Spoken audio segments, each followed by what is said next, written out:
Can y'all hear me? Great. Welcome. Good evening. I'm Erin Riley, and I'm the Creative Managing Director of the Annenberg Innovation Lab, so welcome. So I want to introduce to you Kathy Allen.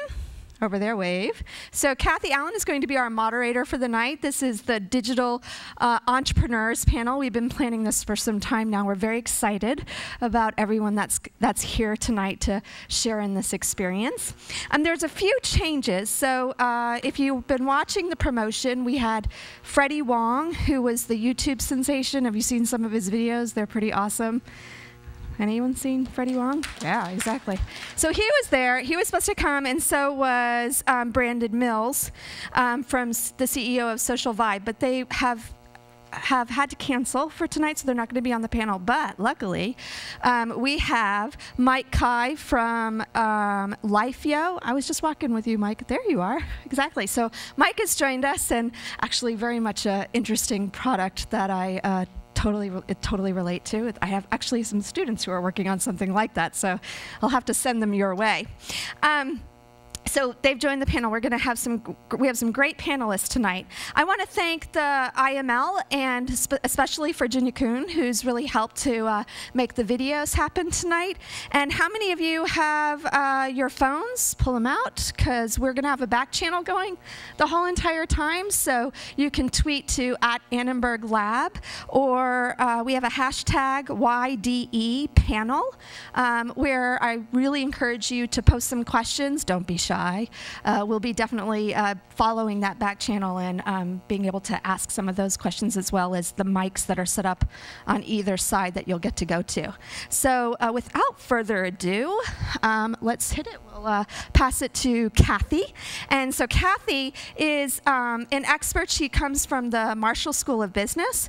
She's an expert in entrepreneurship and technology commercialization.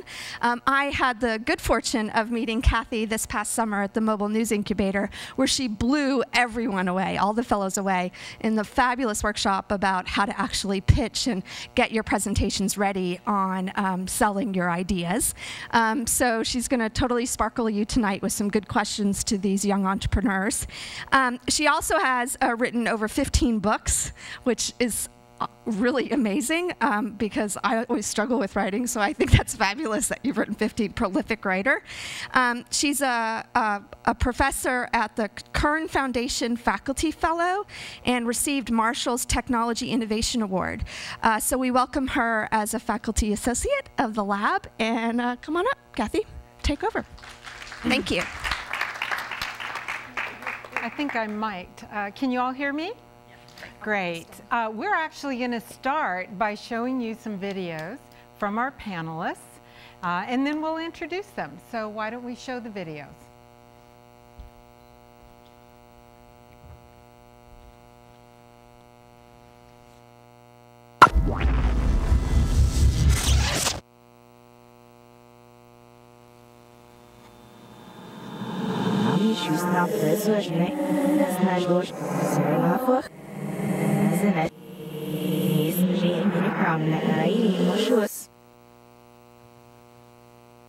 Personal branding and URL shortener, Bread.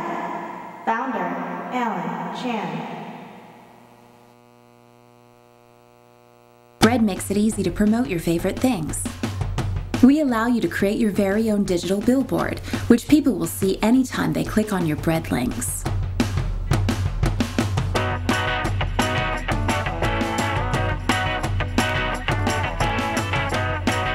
Here's how it works.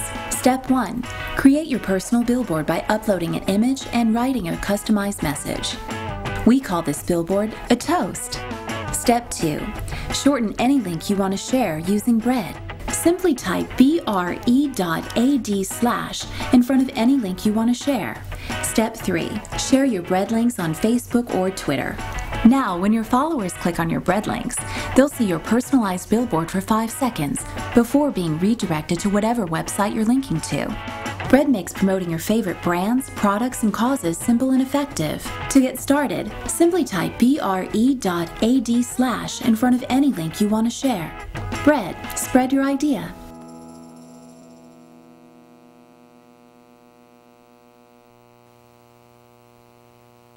Digital publishing company, Nuquil, Inc. Co-founder, Ryan Harper.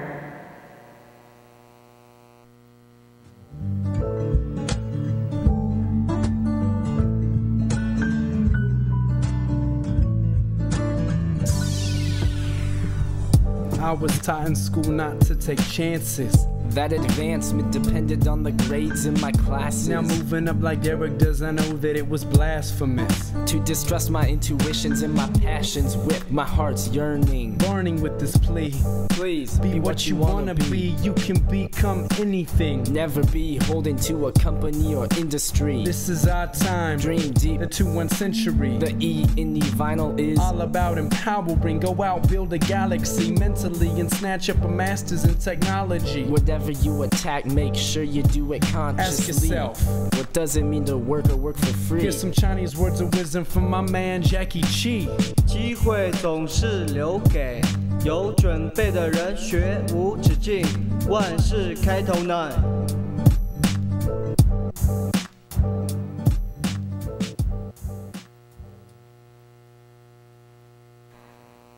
DIY website platform, Lifeo. Founder, Mike Kai. Welcome to Lifeo. With Lifeo, creating a website has never been easier. Let's learn about Lifeo through the people who use it. Jerry is a restaurant owner and uses Lifeo to attract new customers. Running a restaurant is hard work. The last thing Jerry needs is to spend hours updating a website. Lifeo lets Jerry have a website that looks great and is easy to manage.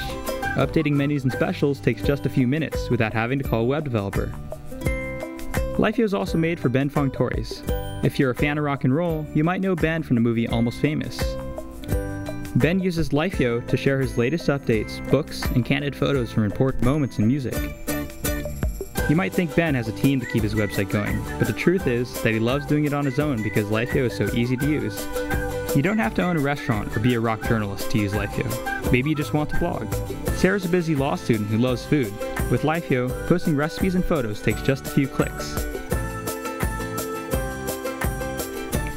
If you want your own website, Lifeo makes it free and easy.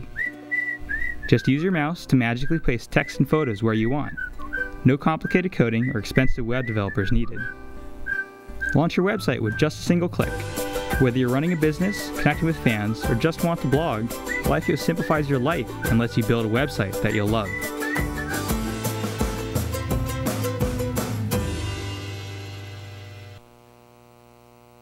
Social media and marketing agency, Denizen. Co-founders, Joel Jensen and Joseph Matsushima.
Social networking site, triptrotting.com. Co-founders, Shauna Zhang and Igaram Dosanyeva.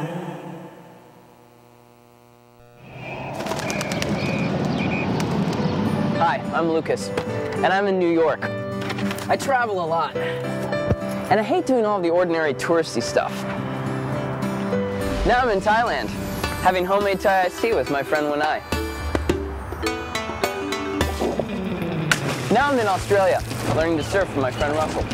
It's easy, Mike. Now I'm home, and I'm letting Miley stay on my couch, and I'm introducing her to my friends. Now I'm in Spain, watching my friends Daniel and Laura. run from some bulls. But I tell you where I'm not. I'm not stuck in my hotel room alone. I'm not trapped in a crowded tour bus either. I use TripTrotting.com to connect with my local hosts and other travelers from around the world. We're matched based on similar interests and personality. Now I can either host world travelers and show them my favorite places in my home city, or when I travel, get an out-of-the-box cultural experience and become one of the locals. So now, no matter where I go, I have friends there.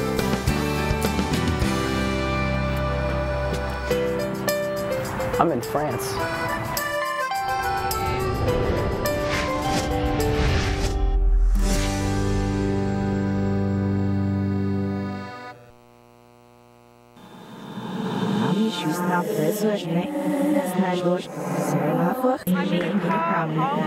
Panelists up and we'll introduce them. Come on up.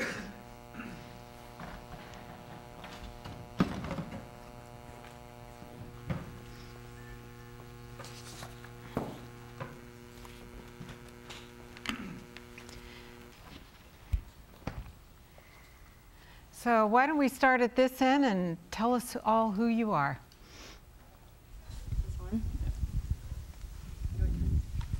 Is it on? It's on.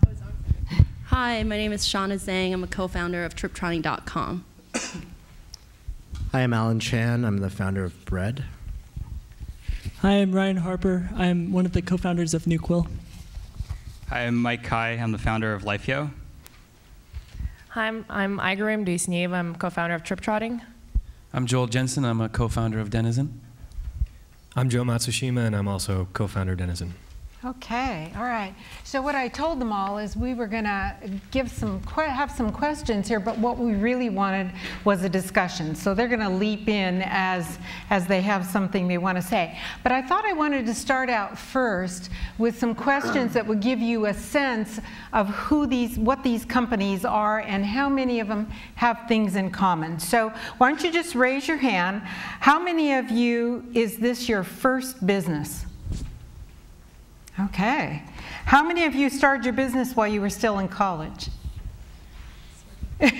What does that mean? Sort of. The idea was there. The idea was there.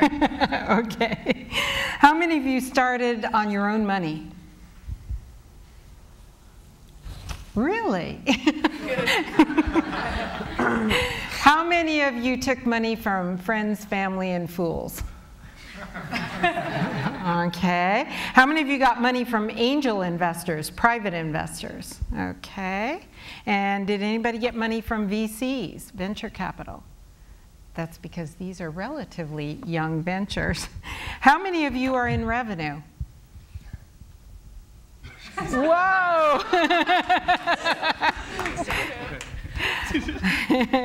For how many of you is advertising your #1 source of revenue? Fantastic. Well, oh, now the truth comes out. We make creating advertising? That's 100% of our income. Okay. Okay, but so you're media marketers. Yeah. All right, and the rest of you have other models which we'll find out about. And is anyone making a profit yet? Yay, okay, good. Well, that's pretty good. Those of you who had more than one business, tell us just briefly what your first business was and what impact that might have had on you when you started your next one. And actually, you guessed it. I was going to ask Alan to start on that. Sure. So right out of college, I started a clothing business called Arbitrage, and it was a men's clothing company. And we got into a ton of stores like Saks and Nordstrom, and we were promoting the clothing business on Facebook and Twitter, and that's how the idea for Bread originated, is just through the challenges we had promoting on social media, and now I'm on to this new venture. Okay, and are you still part of the other one at all? I do own equity in that, but I'm not active. Okay. Anybody else? Yeah, go ahead. So when I was graduating from college, I started a business called Scape Networks. And we basically provided private social networks for organizations and for businesses. And that was sort of a focus on sales and selling directly to companies. And then that folded us into what we do now with Lifeo, which is reaching out to consumers. Okay, good. So it was helpful to you to have had that first experience. Absolutely, yeah. Okay. So one of the critical aspects of being an entrepreneur is finding an opportunity. Igram, why don't you tell them how you found your opportunity? Sure. So we actually, it came from our experience at SC when we were traveling abroad. We graduated from Marshall School of Business, and one of the things that Marshall does is makes you go abroad as much as possible while you're in college. So Shauna and I traveled together a lot, what we noticed that everywhere we went, especially when we went to like countries like Thailand, very touristy, what you usually get is kind of a typical experience. You ride elephants, you feed monkeys, you take pictures, and you get tailor-made suit and you come home. So that was most of our experiences, and we kind of looked at each other and said, well, where are other locals, maybe other students who are also business students, econ students that we can have a conversation with about economy here and how is life, how do locals really see this tourist industry? And we were wondering, there was no platform. You're not going to go on Facebook and try to friend a random person from Thailand. So that's where the idea came about, and we went on to do our other corporate job experiences before deciding that this is really our passion and starting the business. Great. Anybody want to jump in? They all promised me they were going to jump in. What was the question again? Go ahead. What was the question again? Well, how did you find your opportunity? Yeah, so I'll start it, yeah? All right. So Joel and I work together at a company called The Viral Factory, and they work specifically in viral video advertising. One created a website, another guy produced commercials, and they tried to experiment with this medium, and we helped. We were basically working in the U.S. office, running the daily operations over there. And as we kind of were we realized we were running the company, and eventually came to the realization that this is something we could do on our own.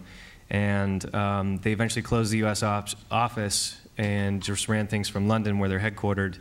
And we decided that'd be a perfect opportunity for the three of us, we have another partner, to just start it on our own. So we really saw the opportunity when the office closed, and we realized that, we're doing the same responsibilities already, why don't we just try it on our own? Was that very difficult? Oh yeah, it was scary. We had, we paid, we started with the money we had literally in our pockets. We had a blog. We're not coders. We're creative individuals, but we don't know how to code. We just had a regular blog, and didn't even know what we were doing. We're not business oriented. We have no idea of how to do sales. We don't know how to do accounting. All we knew is that we were talented people, and we knew what we were doing was right. And we just realized that if we had to do it our way. And it was the scariest moment of our lives. I mean, we're still kind of recovering from all the stress, but yeah, absolutely. Well, I'm going to hang on to you for a minute here because, or Joel can answer. The question I was going to ask next, and then I want to go to Ryan, was how long did it actually take you to get launched, and what was the biggest challenge in speeding that process up? I mean, we're still launching. That was a really hard point for us because we'd talk about this a lot. When do we launch? What is our brand? What is our brand image? How do we sell ourselves? What do we look like? When it comes to getting in business, especially in advertising like us, you need to have a good brand image. People are going to check out your website and judge you purely off of how your webpage loads and what that content is. And when we started our company, we had no content and no case studies. So it came to this moment, we were discussing this with another brand, we just said, let's just do what we can now, let's not nitpick, and it will be we'll call it a slow launch. So, yeah, I think one of the other interesting things about it is because we didn't have like a great deal of overhead, we didn't have a great deal of resources that we needed to tap into to actually call ourselves a company. And so in some ways, we could erect our sales immediately once we decided that we wanted to do it. And set up the LLC and had our website going. And so all of that was relatively immediate. But like Joe said, we lived in this purgatory. We're still there. But between making that decision and sort of hoisting the flag, as it were, to actually like having case studies and having work and being able to sell ourselves and knowing what we were doing in the first place. And so that's one of the sort of unique tensions about it, is that you can be sort of like the living dead in some ways, where you're like an animated entity and you're moving, but you don't necessarily know where you're going or how it's going to work out or how you're going to like achieve any single objective that you're after. So entrepreneurship is just full of mistakes. So you start, you make mistakes, you make another mistake, you fix it. And so it's really important to like do a lot of launches, but pretend that you're not really launching. So you do your alpha, then you do your soft launch. Then you do your closed beta. Then you do your stealth closed beta. Then you do your beta, and then you do, oh, we're live. And then you're like, oh, wait, yeah. So that's how you start a company. Yeah. Ryan, I think you were in pretty much a similar situation. Yeah, so we actually haven't launched yet. We're hoping to launch our app for the iPad eVinyl in the next couple of weeks. And something that we've been told that we've been mulling over a lot is that if you launch and there aren't any mistakes with your product, then you launched too late. So we've been kind of in a year-long process at this point. We started this part of the Annenberg Innovation Lab, and we originally were responding to the Crunch Challenge. We were really inspired by a design track, which was to create a new interactive ebook. And we originally started creating children's interactive ebooks and switched over to music about 3 months ago. And so in the videos you saw, that's our latest build. And yeah, it's been a long process, but it's all been very exciting throughout. Why don't you tell them why you switched? Oh, well, we switched in about July. We were participating in a New York accelerator program called Dream It, as well as Startle, which was the nonprofit wing of that. And we switched halfway through because we discovered that the iPad technology just wasn't in the schools yet, and that's really where we wanted to be. And that's still a big passion of ours, is to create an interactive children's book platform. But we found that the music space is much more ripe for disruption right now, and that the technology is there. So we're heading straight for it. Good. Mike, what was one thing you did right when you started, and one thing you wish you would have done differently? That's a good question. I think, but sort of back to Ryan's point, as entrepreneurs, we've always been there where we had the idea, we've been working on it for a long time, we want to launch it. And that launch, you have a lot of pressure from maybe the people that friends, fools, and family that invested money in it, people that, your girlfriends have been telling, hey, I've been working on this, and they're like, why don't you get a job? So you have a lot of pressure, but you have to sort of look at that pressure and you have to say, hey, I'm just going to put this out there. If we get 50 people trying it out, we're going to look at how they use that, and then we're going to iterate on that. And I think that we did a really good job of building a very quality product to begin with, but I think had I done it differently, we would have moved faster and been a little bit less embarrassed about what we were putting out there into the public so that we could iterate on that faster. Okay, so getting it in the customer's hands right away, the user's hands, so they could give you that feedback. Right. Like I think, when we launched our product, we had to focus on revenue to begin with because we wanted to create a profitable company as soon as we could. But I think, with the internet, a great way to focus on your development is to think about creating a product that people want to use. And then when they start to use that, you can find out what they're using and then slowly bring them into the revenue side.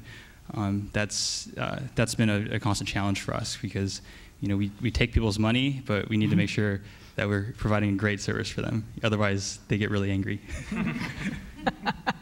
Shauna, what's one thing you did right and one thing you would have done differently?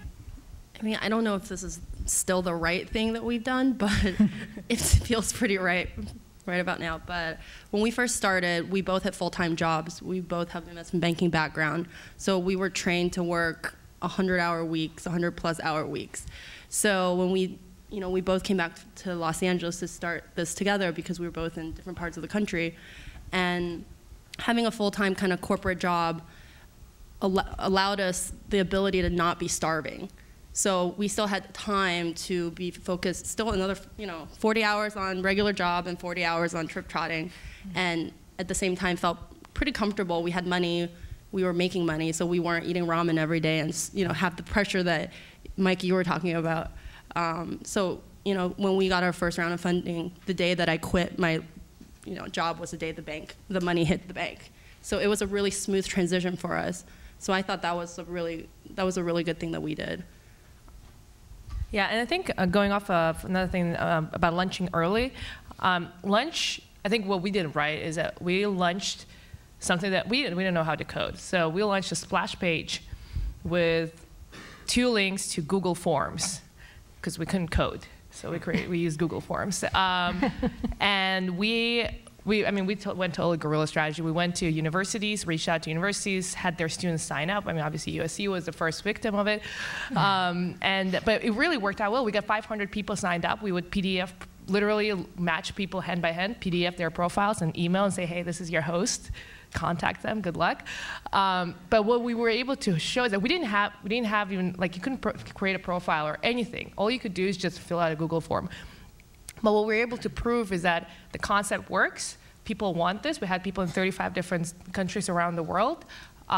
We had 500 people, and so when we went to ask for money, we didn't just go saying, we have this great idea, we believe in it, but we went and said, we have a great idea, and by the way, we have 500 people who already signed up, and we have a lot more waiting and knocking on the door. If we can make this a more smooth process where people can actually use internet and do this on a bigger scale, it will work. So I think just bare minimum to get it out there is the most important thing. Now you're in an unusual situation relative to the others because you are part of Idea Lab now.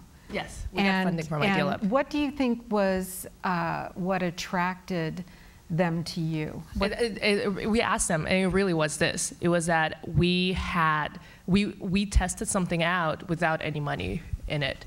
And that's something that Bill Gross, who's the Idea Labs founder, talks about when he launched one of his first companies selling cars online. That was a very innovative idea. Nobody would, who thinks of buying cars online? So what he did, he put up a website and cars without having any cars to sell. But once 4 people bought cars online, he went down the street and bought some cars and delivered them at a loss. But what he did is that he wanted to see, are people going to buy this? What's the point of getting a ton of cars that he can't sell later? So what he liked is that our approach of doing this very, very basic and proving it. Yeah, great. I want to shift gears here for a minute and talk more about the social media aspect of this because you're all involved in it in one form or another. Let me throw out a question. Any one of you grab it. Somebody grab it. Assume for a minute that I don't know much about social media. How could you convince me in under a minute that I should personally be using it? I'll jump on it. First, I would ask you if you're using the internet at all. And if you said yes, I'd say, well, you're already using social media. And if that still didn't convince you, I would ask you if you watch television with your family or your friends, or if you discuss any piece of content with anybody, and I'd say, well, in some capacity, you're already engaging social media just by a broader definition. And I think, from our perspective, that's one of the most important parts about social media, is that it's really just about content that people can congregate around, whether it's sharing through any particular platform or not. But it's this idea that people can use content to connect with each other or wear it as a badge, says something about themselves. And if you can identify or relate or share content, then you're engaging in social media, you're participating in it. So I think that's from our perspective, that's sort of how we would sell you on it, without necessarily pushing a particular platform.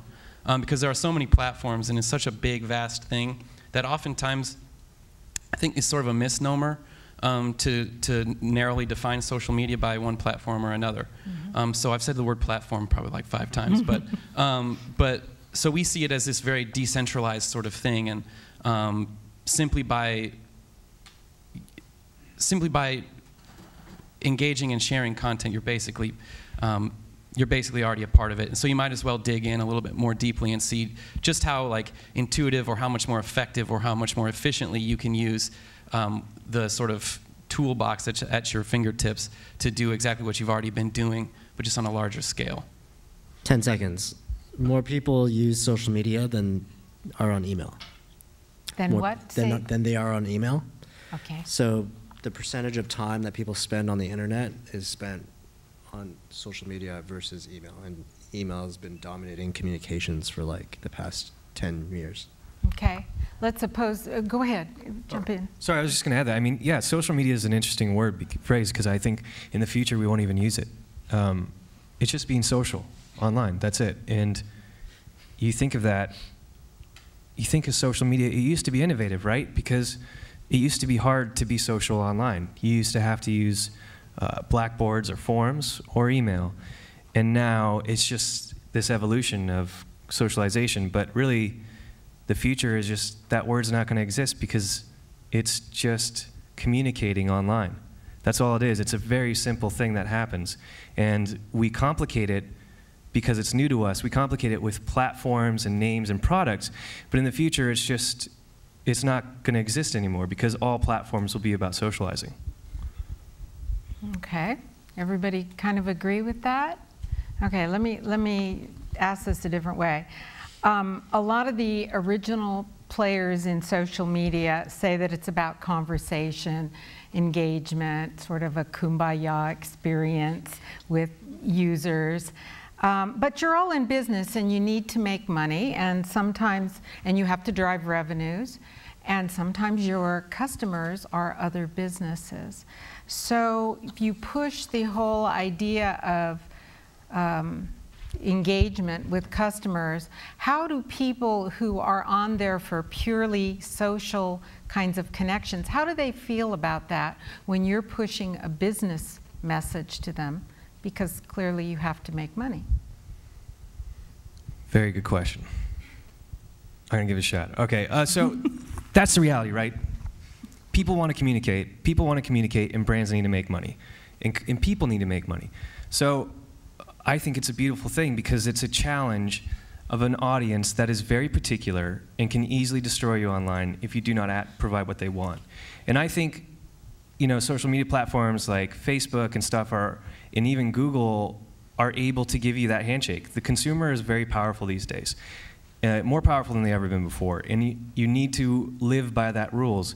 You need to perform that handshake. You need to say, well, a consumer really doesn't want me in my face the way traditional media used to be, so I need to offer them something that they're willing to put up with some sort of revenue scheme. And you're starting to see that. You're offering platforms that are free, but there's some small handshake where it says, well, this is how we make money. I think Google is a really good example. Free email, free use of Word documents and Office documents. The only price is we're going to scrape some of your data. Your privacy isn't completely yours, and we're going to make some revenue off of that. And that's the handshake. They're very open about that. So it's an interesting kind of world. Yeah. Yeah. I think if you tie some sort of benefit to the people who are using social media and you provide them benefit, your business model provides them some sort of benefit, then people are a little bit more open to actually combining those two concepts. But a lot of times I think people are resistant because, hey, I'm chatting with all my friends here. Why are you showing me an ad of a car on this other corner? It's kind of intrusive. But if you start tying your business model to the value of what people are receiving as they're talking to each other, whether it being personalizing the experience for them, or for them to do an action on the site, they get some sort of reward or whatever it may be, then people are more open to actually making that connection. Yeah, I saw, that reminds me of a quote that I read from a guy that equated like the interactions that happen in social media to somebody's like evening dinner with their friends. And they're all chatting and having fun. And if you're the type of brand or whatever entity that just like kicks the door open and starts shouting, shouting about your company and shouting about whatever, nobody's going to want you to be around. But if you come in a gentler way and facilitate the conversation that they're already having or contribute to it through content or through services or whatever, then people want you to be there and they want you to join in and they want to engage with you, and you see a lot you see obviously correspondingly better results as. Yeah, I think like it's interesting. For the sake of like not having this panel be a totally optimistic like sort of social media handshake, I'll take the other side. I think social media is a marketer's dream. I think that social media is basically how do we embed our message into networks like Facebook and Twitter. I think that when you convey to someone why do you want to do social media, well, we use these great terms like, well, don't you want to share information with people? And you sort of feel like excluded. You have to say, yeah, of course I want to share information with people.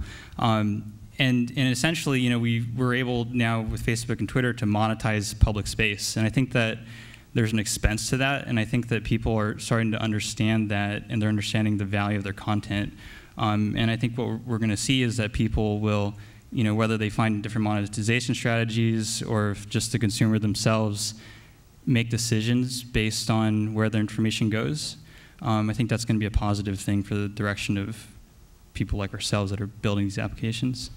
Right, and one of the trends in social media is, I think, is the move toward creating these walled garden environments so that individuals in the network sort of have sub-networks. And this is both a good and a bad thing because it can sort of exclude people from those sub-networks, but at the same time, it can make the advertising more relevant. I mean, the whole idea of the Facebook social graph is to make sure that consumers are linked up to information that's theoretically relevant to them. And so I think one of the opportunities for companies right now is to really create a valuable, curated experience. Okay, good. That's a good segue into one more question I wanted to ask on this before we go into your other videos that you brought. Where do you think this whole social media movement is going now? Look out 5 to 10 years. Where do you see this? Because as businesses, you want to position yourselves to be in front of it so that when it arrives, you're there and ready to go. Where do you see it going? Okay. Go ahead. Okay. I think there's two sides to that coin. On the one hand, kind of like what Joe was saying earlier in our little denizen hive mind, is that before long, the term social media will probably become relatively archaic because everything will be a part of it. Movies, television, newspapers, there already are in a lot of ways, but it'll become even more seamless. And as like the mobile revolution keeps pushing forward and forward and forward, the barriers between your digital self and your like physical self will probably become thinner and thinner and thinner. And so your social media experience will become much more sort of intertwined and inextricable from your day-to-day experience. The darker side, I think, to take Mike's lead, is I think there are problems with just how tailored your web experience can now become, and just how filtered the amount of the information that you're getting can become.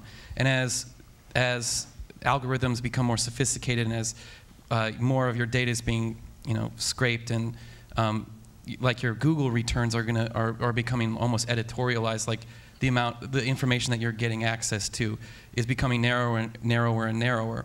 And so obviously for a lot of reasons that could be a sort of a dark outcome, because you might not see dissenting opinions. You might not see what somebody doesn't want you to see at some point, to be extremely paranoid, and because of how good those social networks are at extracting that information, there could come a day when that sort of tipping point happens, and it's not such a good thing. Okay, yeah.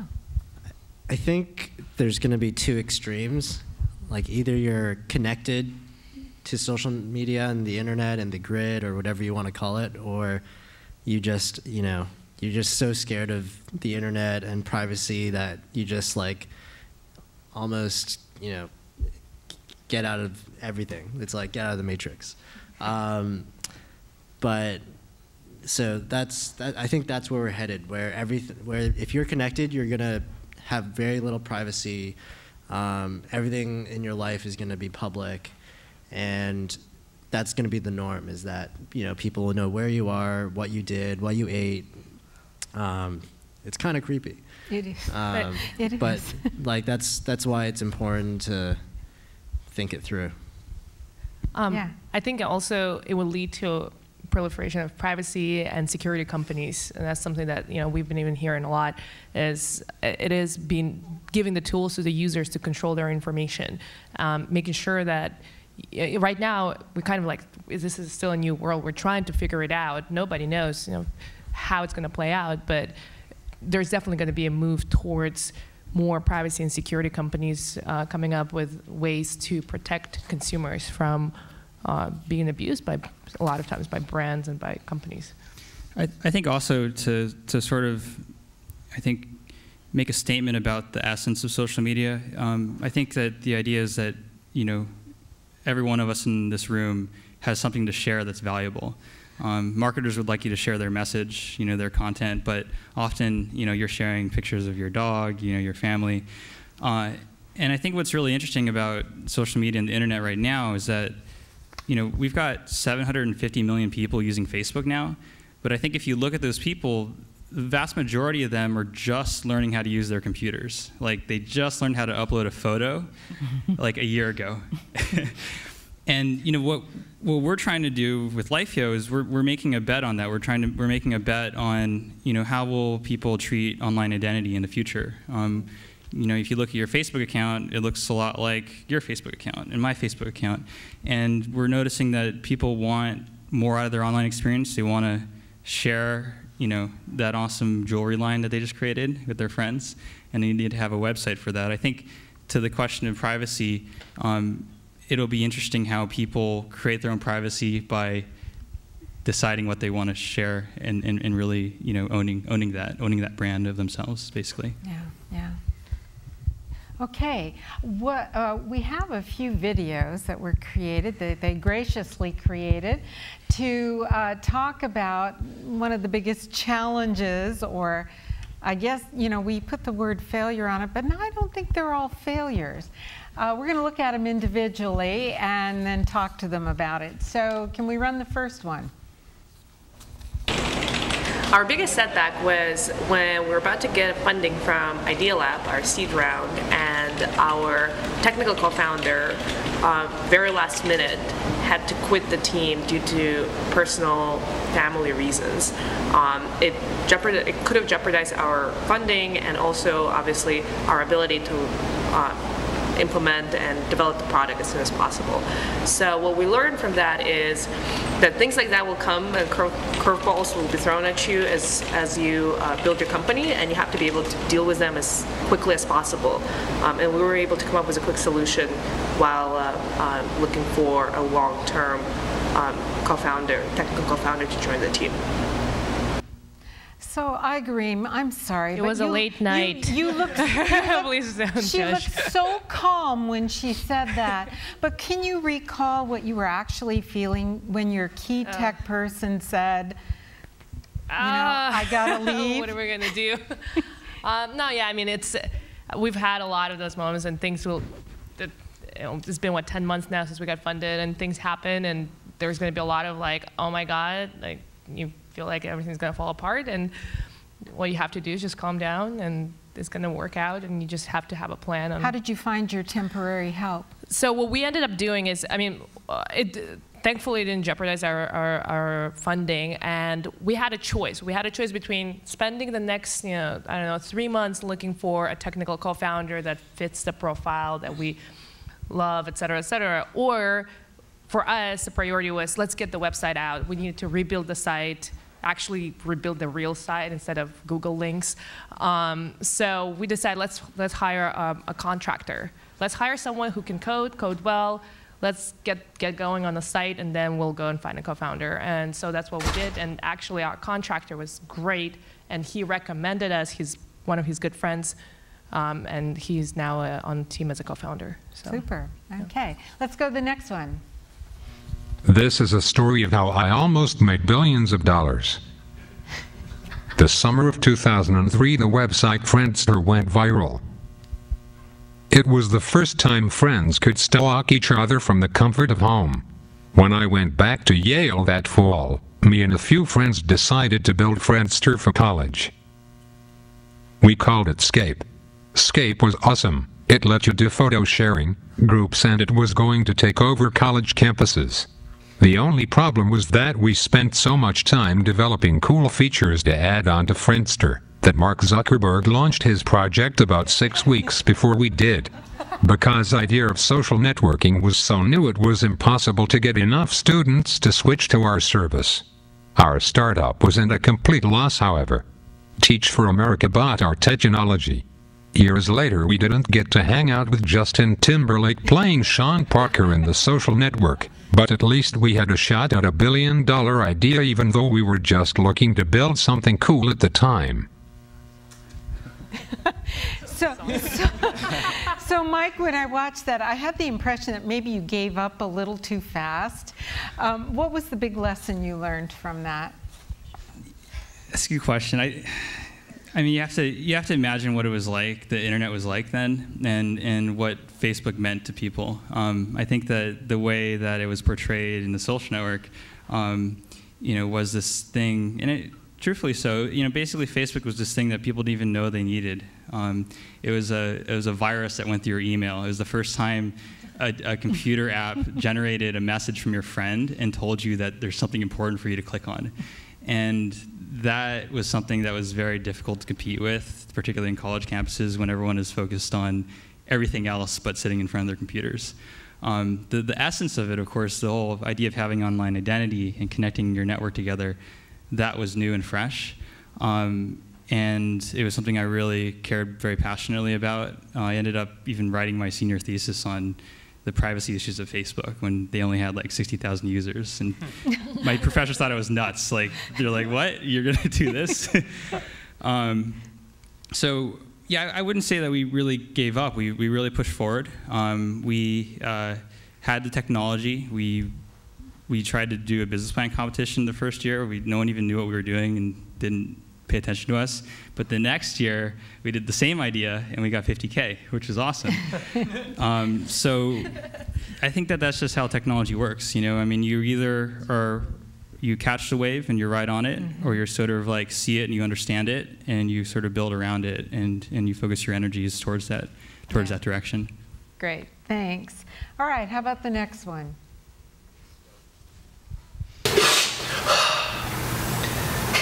All right, everybody, we're going to walk you through... No, this sounds so boring. All right, everybody, here's the bad shit that's happened to us, and we're going to give you a lesson at the end of it. Are you ready? It's bad!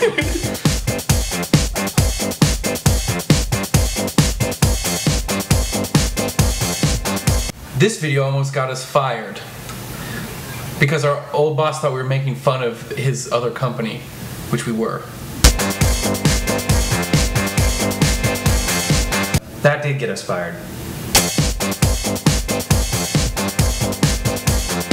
MSI Acrobatics, 2 million views a week, was featured on the Today Show. It was an international success, and then we were never allowed to take credit for it, and the owners of our company didn't like it.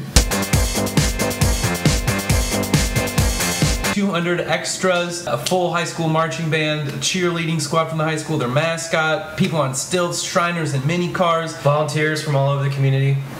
It was never released. And then our company closed.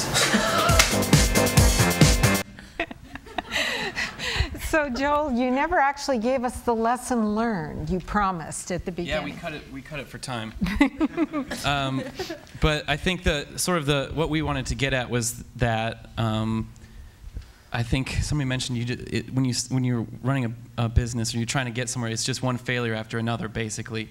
But at the end of the day, a failure is still something happening, and the valuable lesson for us is that we eventually stopped casting quite as much judgment on failures necessarily as just events and things that were happening because we were trying to make things, and there's always going to be a lot of setbacks, even when you think something good is going to happen, a setback comes and can kind of knock it out of whack. And so knowing that happens and knowing how to sort of absorb that and not letting yourself swing too far one way or too far the other way, and sort of taking a middle road has been really important and helpful to us. I think it's also about trusting your gut. I mean, when we made these videos, they were relatively successful. Audiences watched them, and people gave us really good feedback. Ratings were really high, and it even got on television, a lot of these videos. But when we would look at the people running the business and we'd ask for their response, they weren't happy.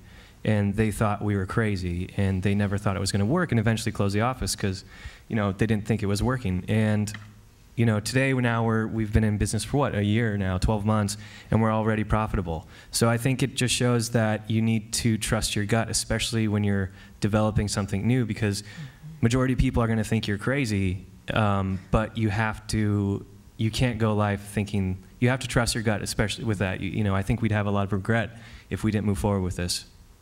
Okay, good answer. All right, how about the next one? So we had originally intended to build an e-reader that could be used in classrooms, but we discovered that the technology just wasn't there yet. And so about halfway through our summer in the tech incubator, we needed to pivot. And so we had to figure out very quickly how to reappropriate our technology into something that could be useful.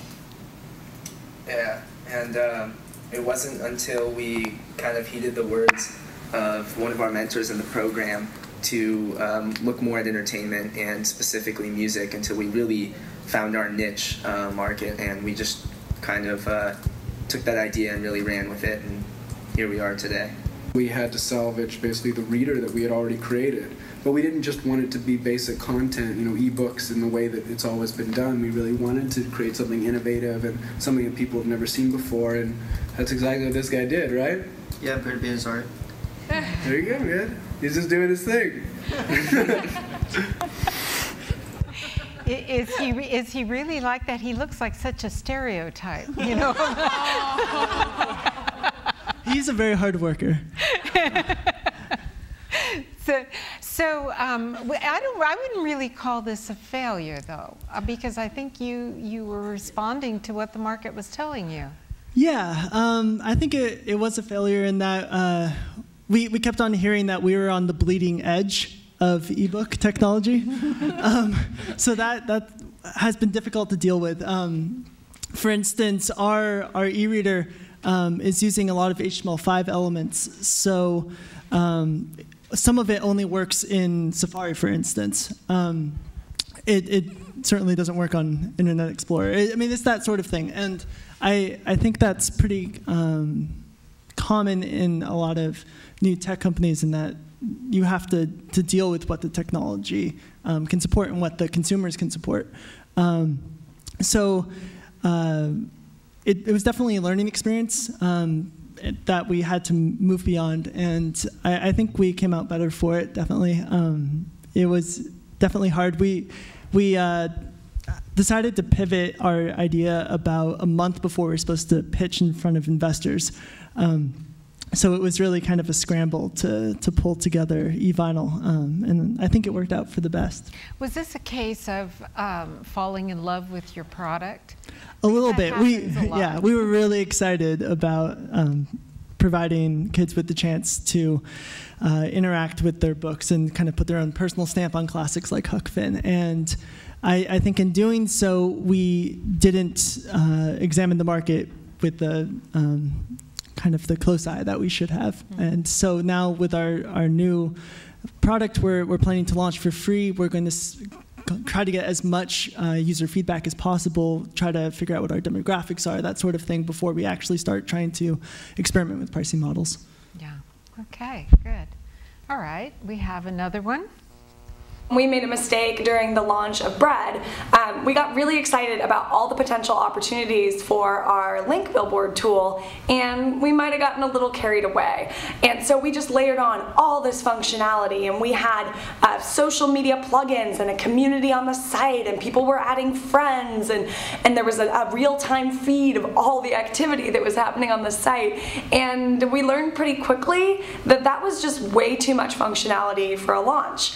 And our users said, look, we're really excited by this idea of creating personal billboards and sharing them through shortened links, but we don't really understand how to use your website.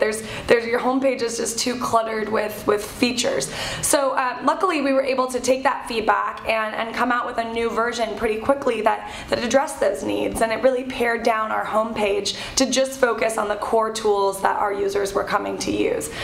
So it was great because we learned a really good lesson, which is if you make a product simple enough, it'll sell itself.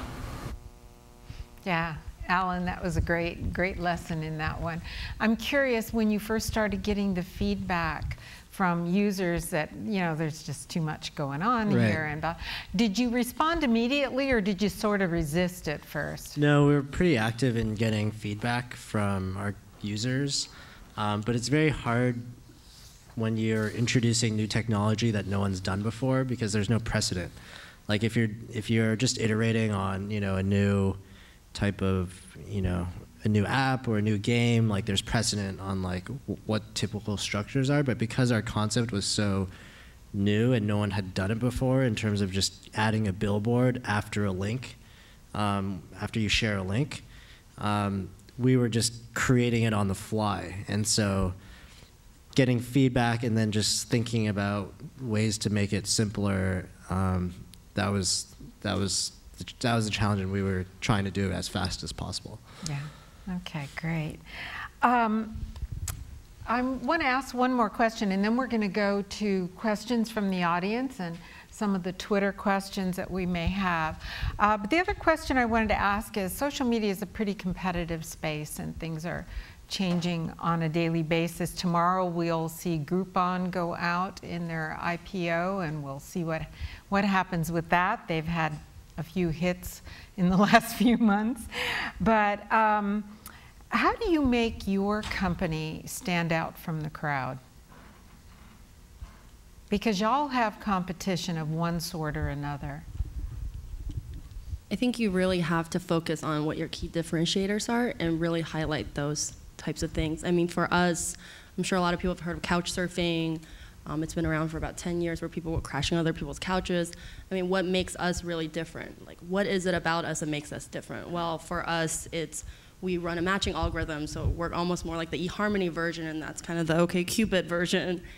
You know, what is it that makes us completely different? We match you based on compatibility, so you're actually meeting people who you're like-minded with, so you're not looking through a directory of people from all over the world who has a free couch, but you're looking for people who you share common interests with from all over the world that you can meet up with, grab a drink with.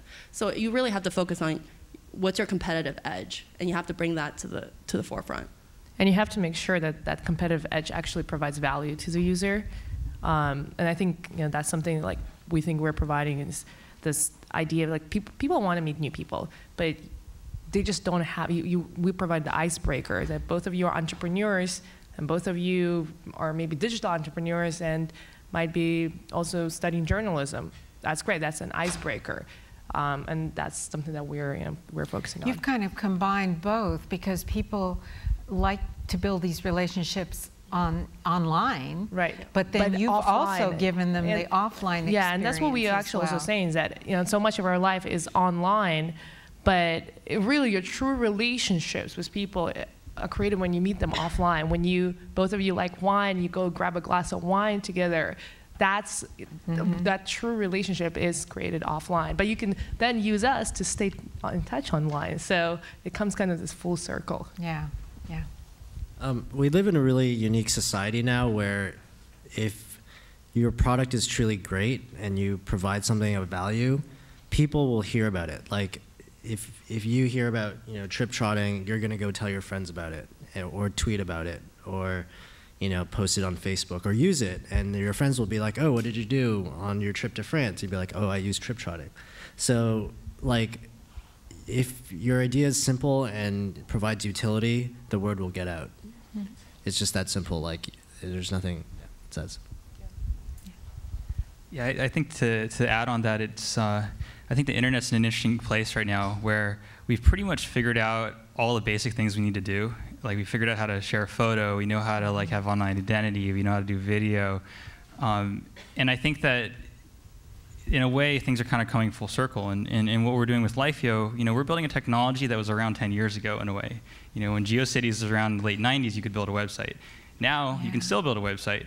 But the thing is that the process of building that website hasn't changed in that time in many ways. You still have to know code. You got to find your friend that can do it for you and so forth. So I think that when you build a product today, you can really build a product for the product's sake and really pay attention to the user's experience. And like you're saying, deliver that experience where they're like, wow, in like 5 minutes I built a website and I love it and I'm telling my friends about it. That's how you get something to grow. Yeah, yeah. And you guys are in a really tough space because there are a lot of people out there marketing.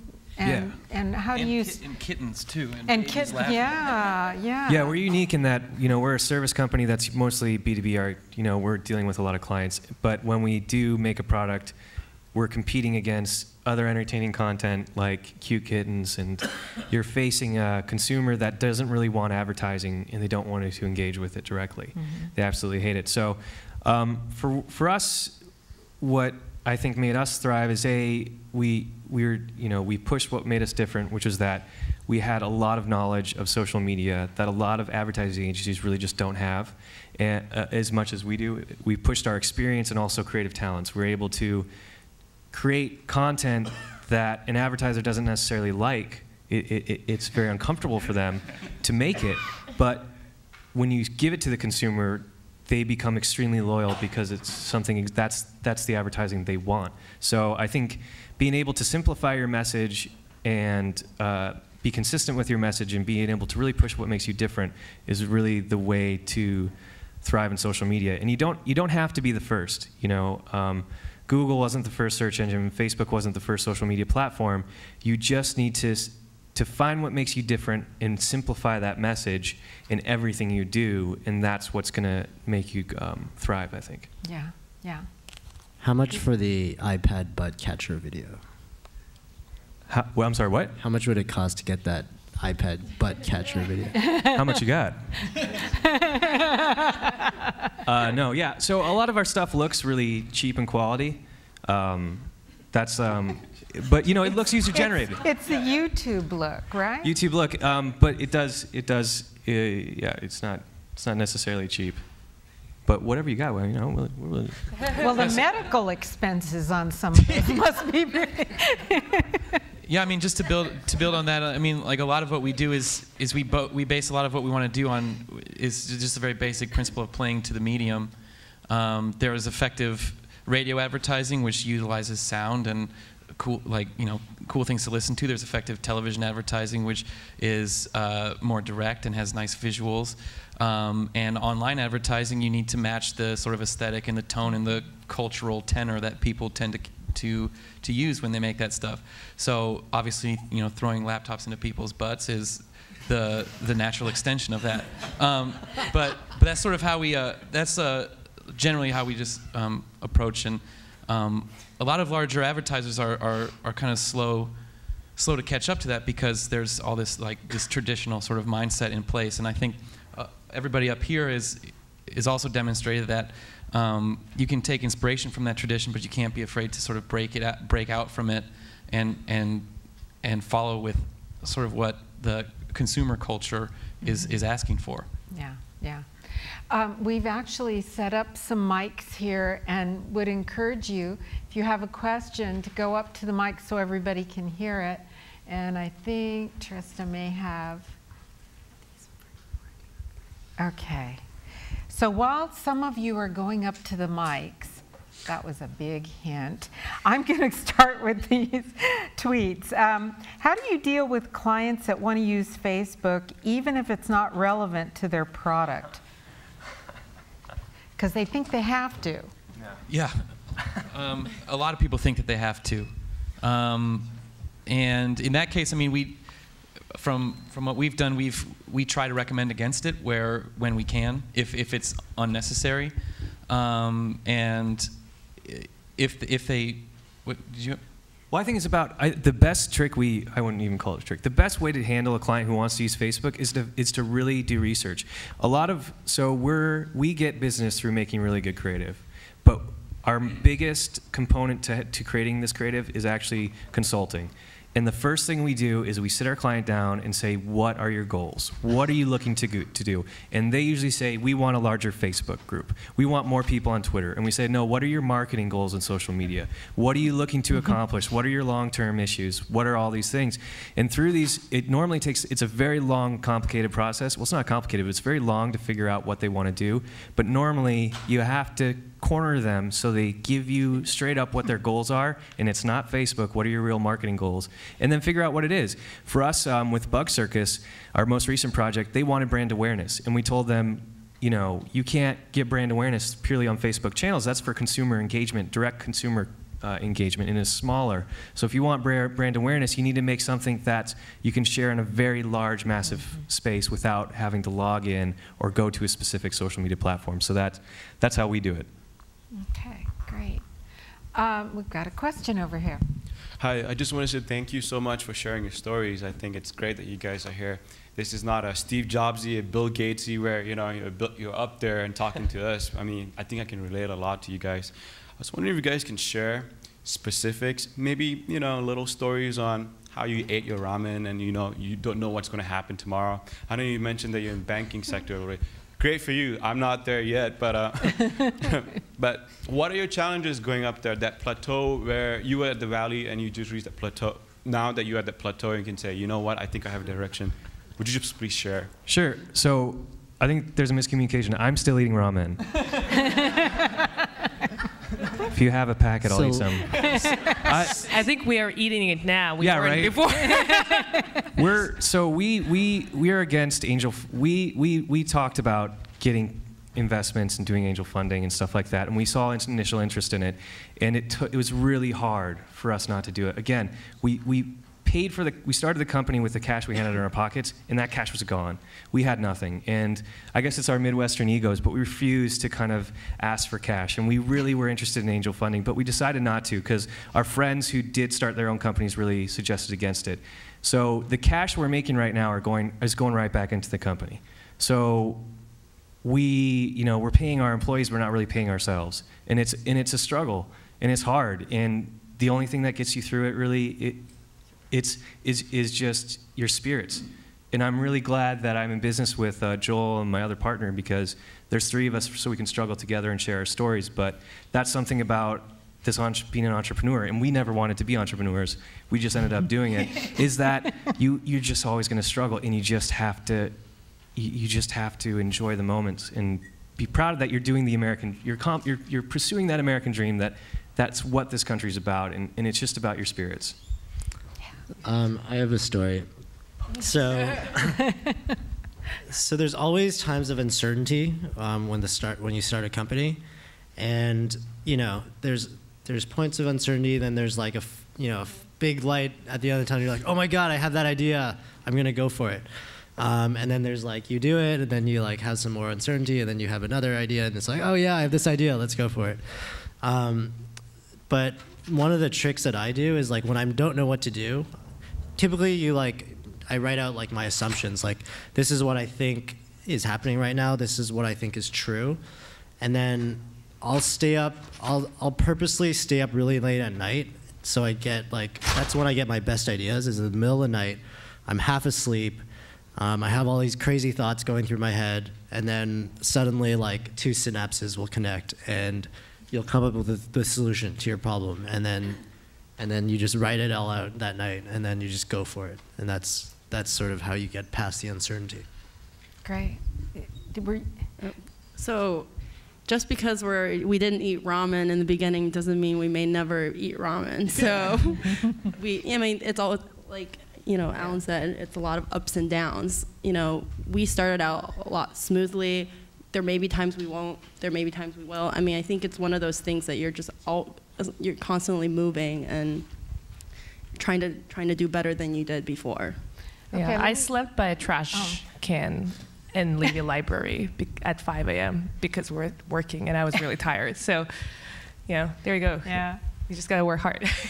Yeah. Okay, let's go. Oh, wait. Just one thing is like if you're having existential crises, it's going to happen. When we first started, I was in the throes of the worst existential crisis I've ever been in.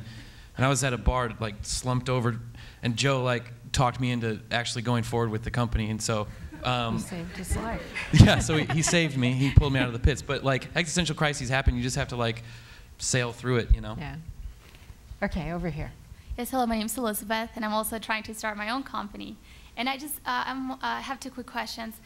How do you advertise besides Facebook, Twitter? How do you advertise your websites? How do you advertise your services to companies or consumers? And also, how do you, or in your experience, if you don't have the experience or you don't have like a product that you can show, this is what I've done, how do you launch that? And because I mean, if you don't have anything to show for, how do you show that, I mean, the idea, or just what are your thoughts on that? Okay, let's not have everybody do both, but it's kind of, who wants to address the, yeah, right. Well, as far as the prototyping goes, there's a lot of really great tools on the internet now, wireframe tools that let you basically just, well, you could use your company as well. Yeah, but, why not my company?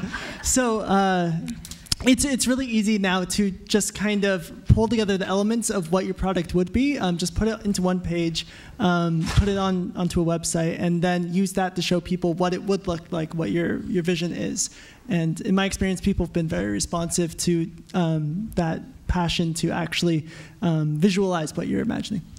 I think also the advertising question that you asked, it really goes hand in hand in the development of your idea. So you put yourself in the shoes of your perfect user. You know, what are they doing today? How do they log into Facebook? What are they sharing? And how will they find out about you? And then when you find that out, you want to build your product around that person and make sure that their experience in your product makes other people get excited about what you've created. Because, you know, as a startup, you don't have a budget to go spend a bunch of money and pay for those people to come in. So you have to really rely on those first 50 people to bring in those other people. And that's a constant struggle as a product developer, you know, in finding that balance.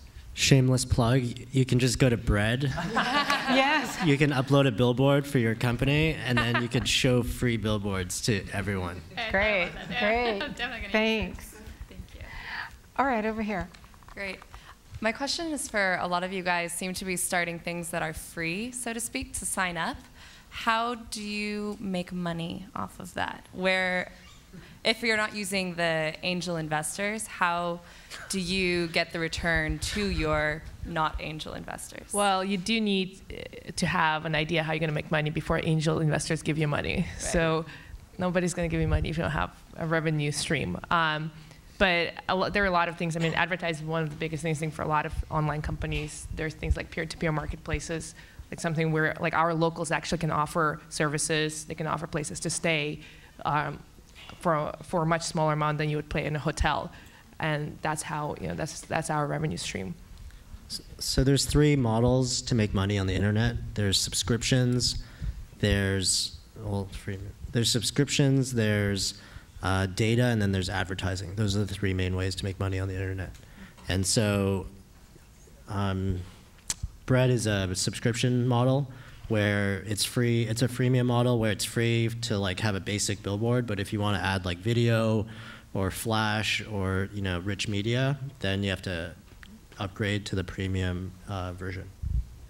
And I would also recommend, like, you know, if you're in the process of creating a company, not to be afraid of trying to tackle an existing business, because I think what we're seeing, I mean, Groupon's a good example. They may not be making the kind of money they say they're making, but they found a really interesting entry point to existing businesses, and they created a transactional business around that.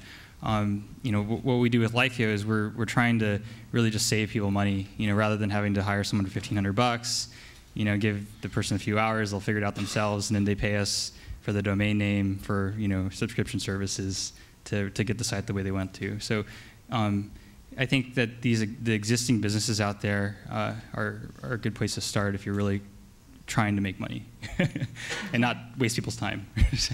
And also do a good cause. Thank you. Yeah, sure. Good. I've got a quick Twitter question I'm going to throw in here because it's kind of cute. Has anyone gotten married because of trip trotting? Not that we know yet, Not but yet. there might be potential marriages. You ought to have an event, like a contest or something, and give a prize for the first marriage. Oh, we should. That's right. Well, we actually are doing a contest right now where someone signs up. When you sign up, if you refer the most number of friends, we're giving away an iPad or the latest iPhone. You choose which one you want. So, yeah. Hey, sign up, invite your friends. Shameless plug. Okay, over here. Hello. You guys are relatively young entrepreneurs, obviously. And so I was wondering if you guys had any inspirational figure that you look up to in the business or digital media sphere? No heroes? No heroes? The thing with entrepreneurs is that you're very full of yourself. Because you think you can take over the world and do everything on your own. And to be actually stupid enough to start your own company, you have to be extremely confident in your ideas and yourself. I'm just kidding. I really look up to a guy who's founded a blog and website called Destructoid. It's a hardcore gaming site. He illegally immigrated from Cuba to Florida.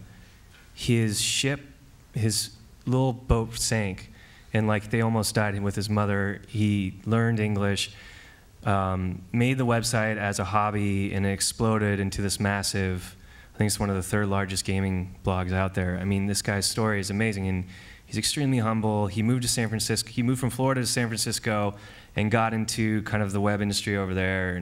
And everyone pushed him to go and sell it and get VC funding, and he still runs the company on his own dime, all by himself and through help of friends. So for me, that is an idol. He's an idol of mine. Now, granted, he's not like Steve Jobs or anything, but he just shows that he's not using that traditional venture capitalist model that so many people are making millions, if not billions of dollars off of. He could have easily made hundreds of millions of dollars off it, but he decided to keep it as a small business that he runs through friends. And to me, that's pretty respectable, especially in this age.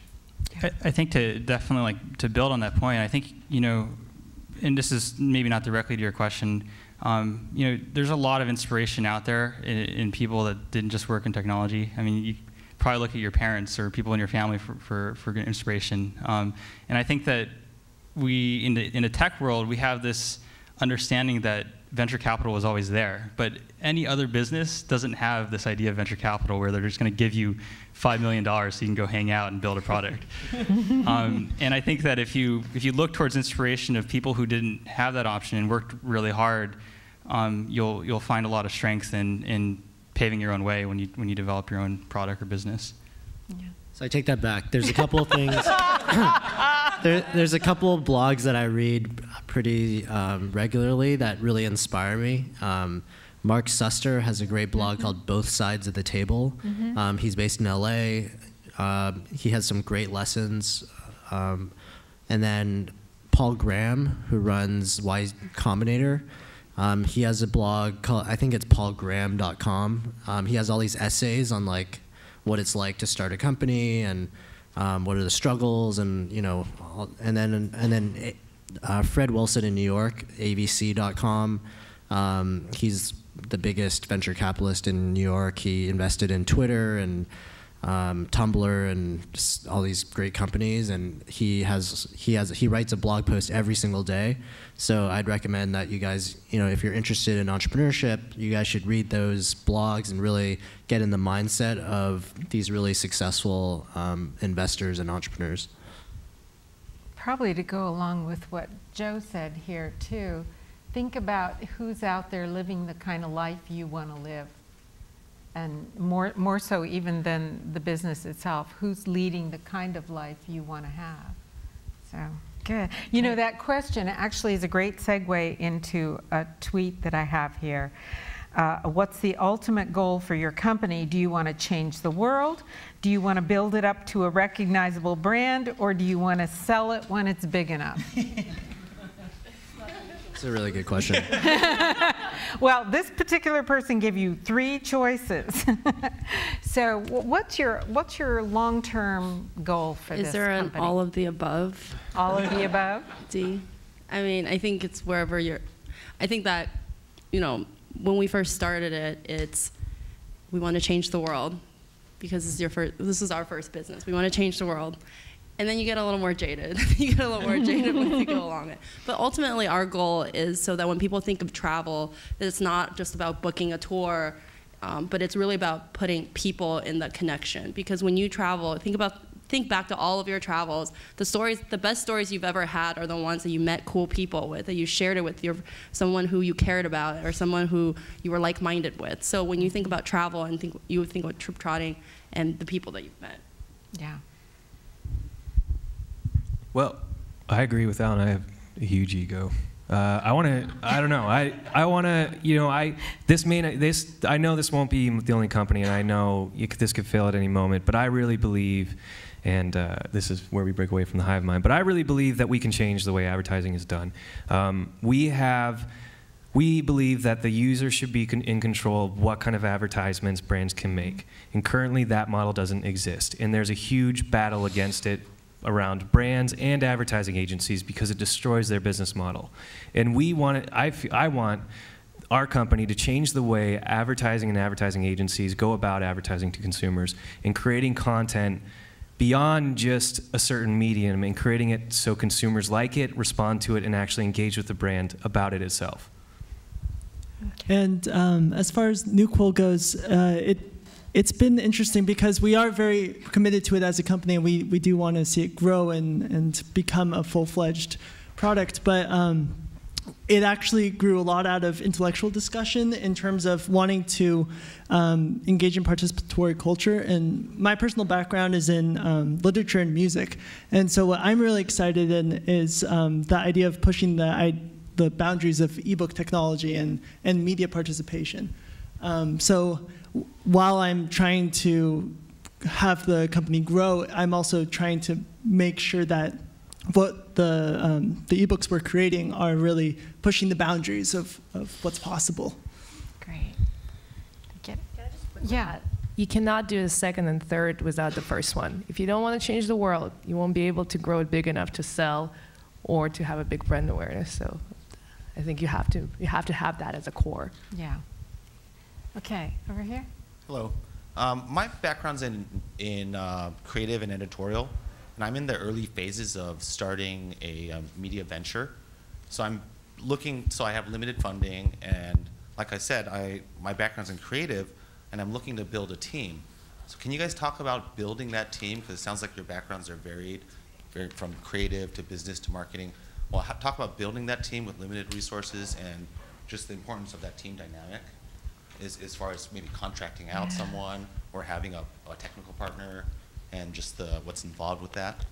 Especially, as you guys were talking about, having early versions come out and having to be able to move and make changes. It sounds like a technical partner would be necessary, but I don't know if I have the resources to do that or if I even need to want to do that since the landscape of the technology is moving so fast that I might be able to hire someone in 6 months that might be able to do it a lot cheaper and faster. I think, and I'm sure like in your field, when you tell a creative story, there's certain elements of that story that you figure out before you present it to an audience. I think building a team is very similar to that. There's a fine line between just trying to get people excited and sharing a vision that you have. And I think you'll find that to be able to share a vision requires to really think through the product and then put the product in a distillable form, whether it's a Google form that's online you send to your friends, or if it's like a fully mocked up product, and then you find people around that who can do it. And I also would suggest that a lot of people, when they think about the internet, they think, oh, I got this great idea, I just need someone to build it for me. It never really works out that way. I mean, even if you have like one guy who's like the code master, he's the guy who takes the creative vision to iterate on the product after you launch it and no one cares about it, So that's it's almost like starting simple with the product and then the concept and having that fully developed out and then worrying about the technology later, I guess. Because my idea is very heavily based on technology as well. guess, my challenge. Yeah. So finding a tech co-founder is kind of like dating.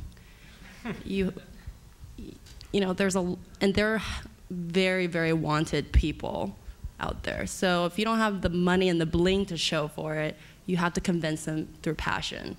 And you have to find someone who, you know, kind of like dating, you have to be going out there looking for it. And you have to be going to the networking events. And there's meetups for where all these techie people hang out.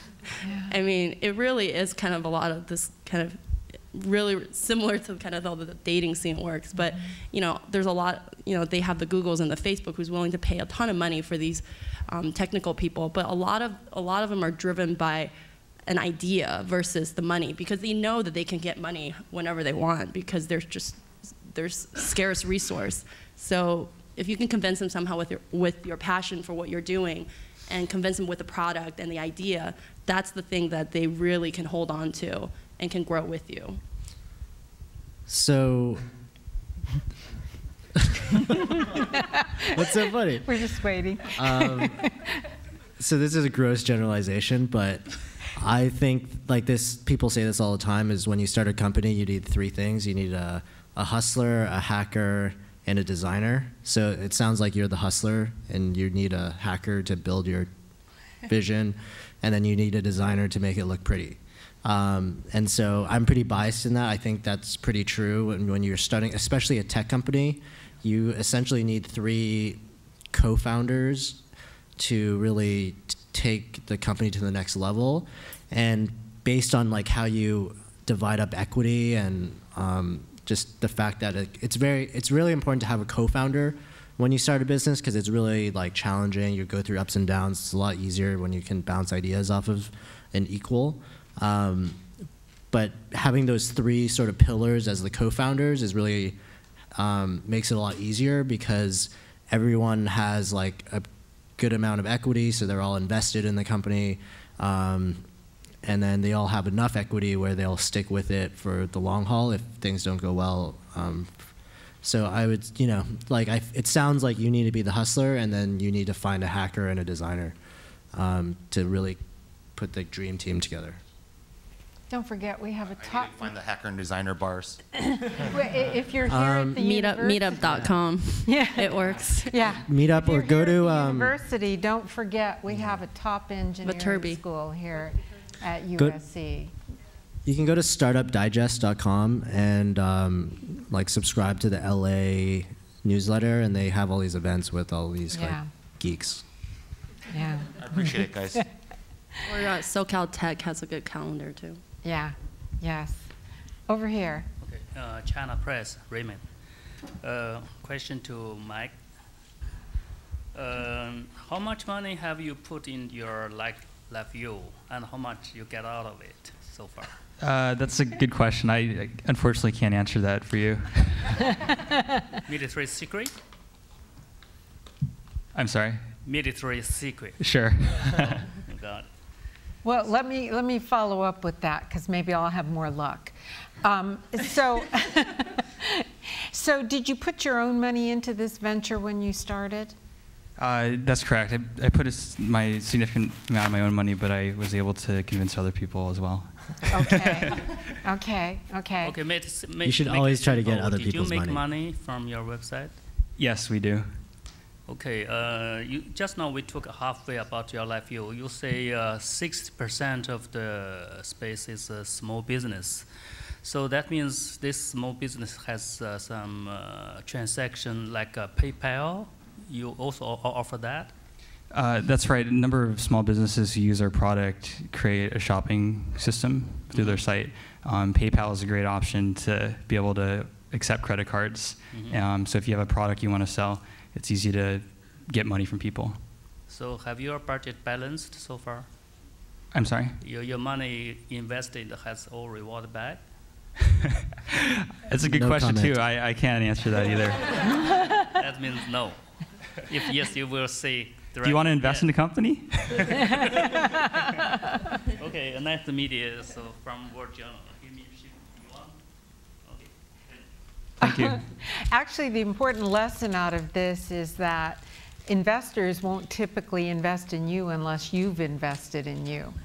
So you got to have some skin in the game, or they're not going to risk their money. That's not true. I think if you are working and you put in sweat equity, I think that like you can raise money just by the fact that you're working on it full time. Yeah, maybe it's a lot easier. Friends and family, but it's a lot easier to not put in your own money. money. Yeah, if you put in your own money, it's a lot easier to raise more money. Yeah, yeah. Over here. So this one's for Shanna and Igarim. I love to travel, and I'm signed up for Couchsurfers and all those websites that currently exist. What makes TripTrotter different from Couchsurfers or Airbnb? Because a lot of people have had really bad experiences on those. So what do you guys do that sets you apart from these? That's right, and that's actually a great question, because one of the key differentiators that we have is we actually, number one, we have a matching algorithm. So it was developed with the help of a former chief scientist from eHarmony, Galen Buckwalter, and we actually truly look at people's your personality. Are you an outgoing person? What do you like to do? We don't just pull your social graph from Facebook. I mean, almost every site does that now. But we actually look at what is it beyond that you're interested in. So that's number one. Number two, our user base is, in order to message someone, you have to be verified. And in order to get verified, you can use your school or work email address. So you know everyone who's using TripTrotting is a verified user. We're going to be adding a lot more other features as well that will help really to tackle this issue of you're meeting someone new, and you want to make sure that this person is a real person. So we're definitely, that's something we're focusing on a lot. And also Airbnb is a transactional site. It's not really, I mean, you don't list yourself. You list you list your apartment. On TripTrotting, you list yourself as a person. Like, this is who I am. This is what I'm interested in. So that's. I think what you'll also see different on TripTrotting is that our demographic is slightly different than Couchsurfing. We're not exactly the traditional backpacker kind of all around the world. I'm going to be going from hostel to hostel. These are people who are students at USC. These are people who are young professionals who they may not care as much about the money part, but they're still very money conscious, but they're interested in meeting people. And it's really that aspect that draws everyone to it. Not only that, we have events happening all over the world hosted by locals. These are not the, hey, let's meet at a bar. You know, our last event was at the W Hotel in Hollywood. We've had events in Moscow, Budapest, you know, all over the world. Many are happening.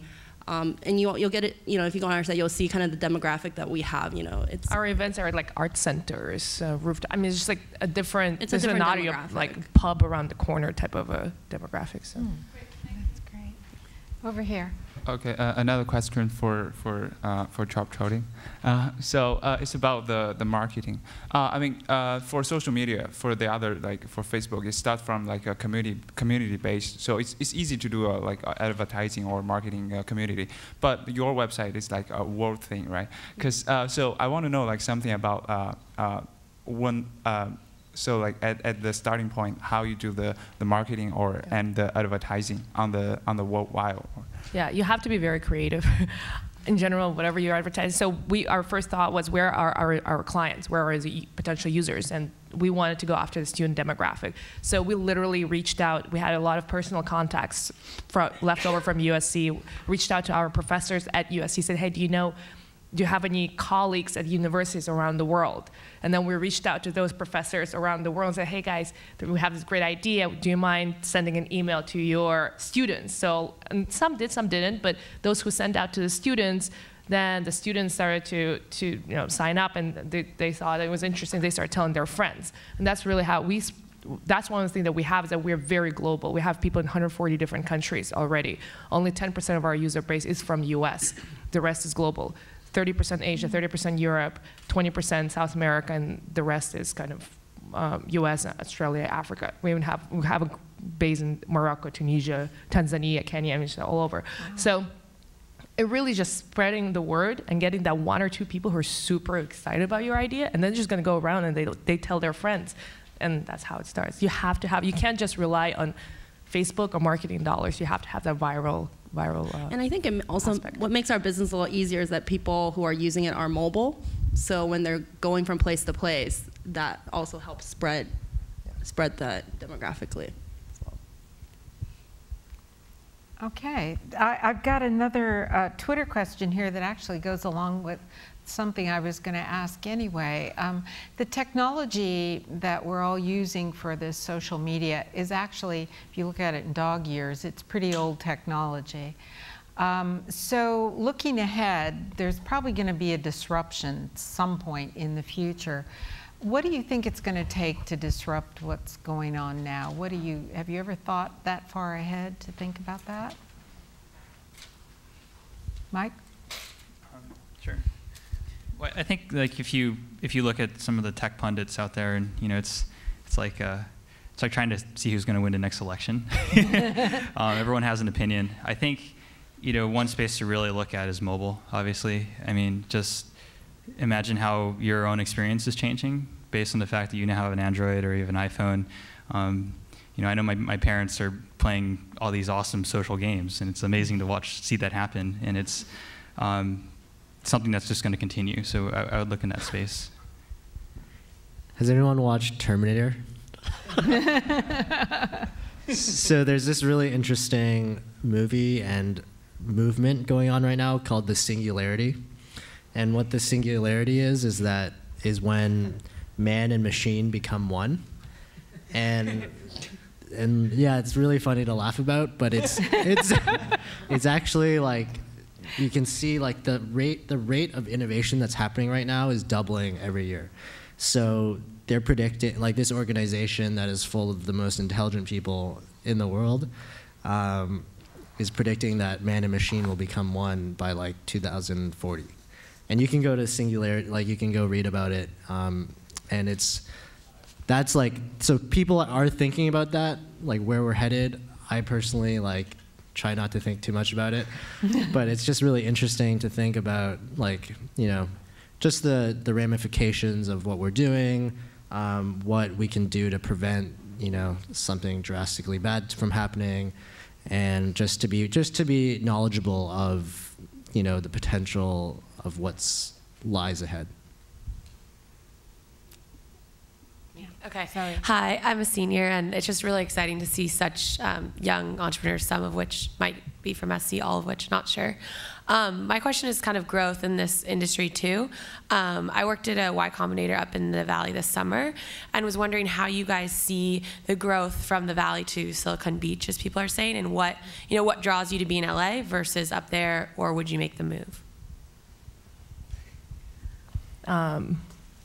I think it's a booming community. Well, first of all, what draws to LA is it's LA. We traveled to San Francisco recently, and we were happy we live in LA. Nice weather.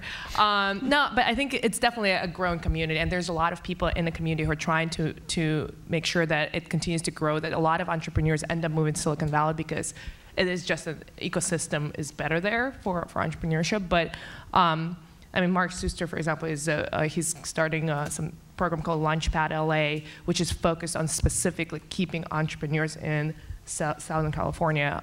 There's Idea Lab. All of them are cooperating with each other to create and foster this ecosystem.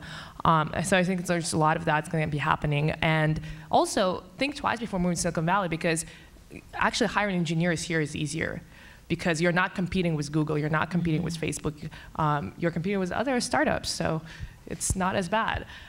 So definitely a great place to stay for entrepreneurship, I think. Joe, did you? Yeah, we're in LA because we do a lot of video production, so we have easy access more than any other part of the United States to actors, crew, locations, permits, stuff. Stuff is really easy to access. One of the videos, Bug Circus, required manufacturing these little small intricate machines made from scratch, and the fact that we could easily we're 2 phone calls away from an amazing engineer that can build it is really valuable to us. The fact that we're working in social media in Los Angeles is really hard, and we're a startup, to us was a real challenge. We did not feel it's hard for us to find a community here, and we are constantly being pushed to move to New York and San Francisco in order to get more business. In fact, we're seriously considering it. So I think LA should be realizing that there's a problem here, that there's not enough community here, and there's not enough collaboration between startups as compared to San Francisco and New York. Now, it's starting to happen, you're starting to see it, but I think the city needs to make a collaborative effort into keeping this, into growing this world, because I'm seeing people move out like crazy, and I'm seeing them thrive outside of the city. So I think there's, and it's hard because the city is very spread out, you know, and it's going to take a large effort from everyone in this community to come together. And I think the more that we talk about this, and it's great that you brought this up, the more that we accept the fact that this is a struggling city as far as for startups and social media and tech, I think we might be able to find a solution, but it's a huge challenge that the city's facing, and we would hate to leave, to be honest. We love it. And this is a shameless plug for the Innovation Lab, but I will say that I think that what's going on in Innovation Lab here is one of the best things about LA, actually, because they've brought in a whole bunch of sponsors, including DirecTV and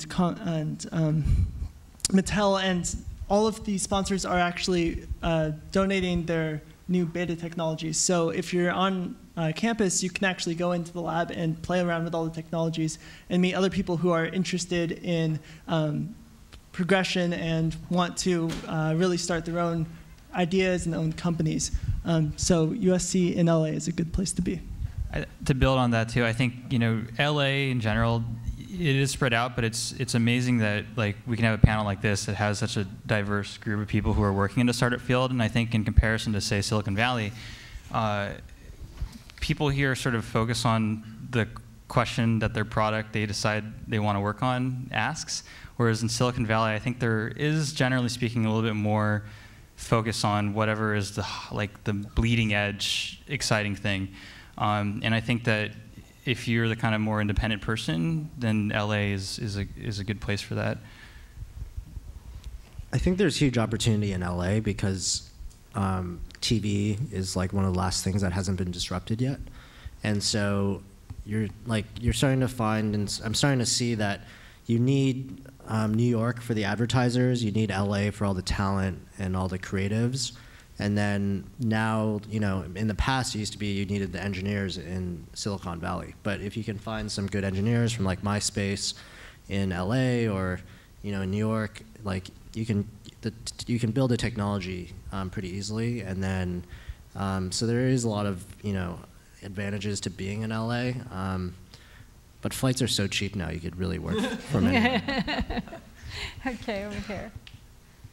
Hi, my name is Linda, and I'm from the Valley, actually, and I'm a USC grad, and I'm just impressed with the level of talent that you guys have and the confidence that all of you show, so I'm sure you're all going to be successful, but it's nice to hear that the challenges that you guys are going through. One of the organizations that we use that has been very helpful to us was SCORE Los Angeles. It's a national organization. It has chapters all over the country, and the LA chapter is one of the second largest in the US.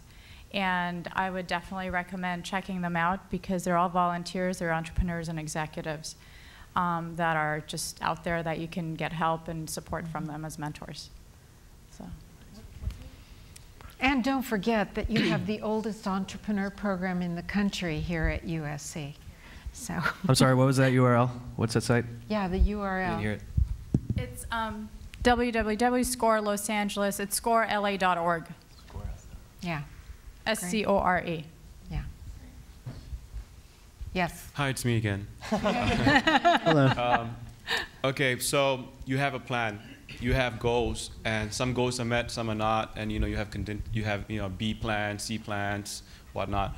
There'll be a time at every hero's journey where he or she does not know what the plan is, does not know what the outcome could be. You get on my drift, you know what I'm saying? Yeah. Just that part you go like, man, is this worth it? So please share your personal experiences on that. I think at some point, like after all the ups and downs, you realize like you're not really doing this to try to make a lot of money. Like you realize like you start to become really close with all your artist friends and your friends who have screenplays and your friends who volunteer their time to help other people with projects. And I think you realize that doing an internet business or just being your own self-entrepreneur is a sort of more of a life decision than it is anything else, and that probably will help in those moments. Yeah, I think almost every day, I ask myself, is this worth it? It's not a joke. No, it's true. Maybe, it happens. Whether it's like a big, like, what am I doing? Or if it's just like, or if you're just walking down the street and like, what am I doing exactly? What? Like, it happens. And it can be really hard to work through sometimes. Sometimes it can really bog you down, and it gets really like you're walking through like a quagmire sometimes. Big word. And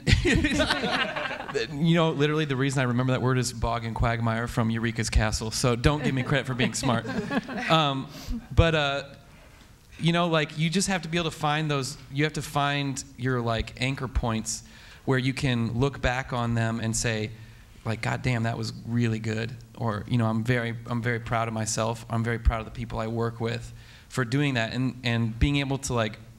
At least I think it might be easier for us sometimes than everybody else, because we go video by video, and we can look back and like close the chapter on one video and look back and say, man, that was really hard and it got real gnarly, but we made it to the top, and we can look back and be satisfied with that work, and be satisfied with the work itself, the whole process of it and the journey we went on, and so. When you have those moments where you question that, it's really nice to be able to like check back in with those, with the other side of reality, which is that you've done something really incredible, and that if it weren't for your work, it wouldn't exist. And that's one of the coolest things about building things and creating things. I think there's different kinds of entrepreneurs. We're very much the passion entrepreneurs, that we found a problem that we wanted to solve. So for us, it's, for me at least, if I start having doubt, it's probably not for me anymore. So, I don't think there's been once, even though every day I see failures happening, every day, but there's not been one time where I said, I don't want to do this anymore. So I think for me personally, if I feel like I'm leaning in that direction, that's my sign of saying, I probably shouldn't be doing this anymore. And having a good partner, co-founder, you look at each other and you say, like might be been down and things might have happened, and but knowing that you go together through this and saying, look, and the one person to say, look, let's look back at what we've achieved, let's keep pushing. And I think that's very important, having the person next to you who you can. If you do it alone, it's pretty hard. lonely. Yeah. I think also, maybe I keep coming to this point, but just having people around you that are really supportive is incredibly important. I think having friends that understand the kind of work that you're doing, and ultimately those friends then do help you do that work. That's really good. Obviously, like having parents that can support you and say, hey, like, it's cool that you're doing that and not going to law school. Like that's a big challenge. And you have to be able to celebrate those small wins and convey those small wins, so that you build that support around you. Okay, Ying Chao, last question over here. I'm wondering how you guys gonna construct your competitive advantage in your business. Like the entry barrier is so low for internet business, and if you have a good idea and other people like your ideas, and they might just take your idea and develop it. So I'm wondering how you're gonna sustain your business in the long run. Can I just answer that question? I had a really I wanted to share, you can't fail. I'll answer your question after. So you can't fail unless you quit. So the most important thing is just don't quit. You just keep working. Yep. Like if you're out of money, just keep working. Go find more money. And then I have a bunch of coping mechanisms to get me through bad days. So if you I have this thing where I'll if I'm having a really, really bad day, I'll go and eat chicken McNuggets, because it brings me back to my childhood. I'm like, okay, I'm cool, life is good, I have my nuggets. And then I'll go for a walk, or unfortunately food has become sort of my coping mechanism. But then for your answer, I think, yes, there's lots of barriers. There's lots of ways to build barriers. One is getting patents. So for bread, we filed patents for our technology. Two, it's business at the end of the day is who you know. So we sought out to get the best investors in the world.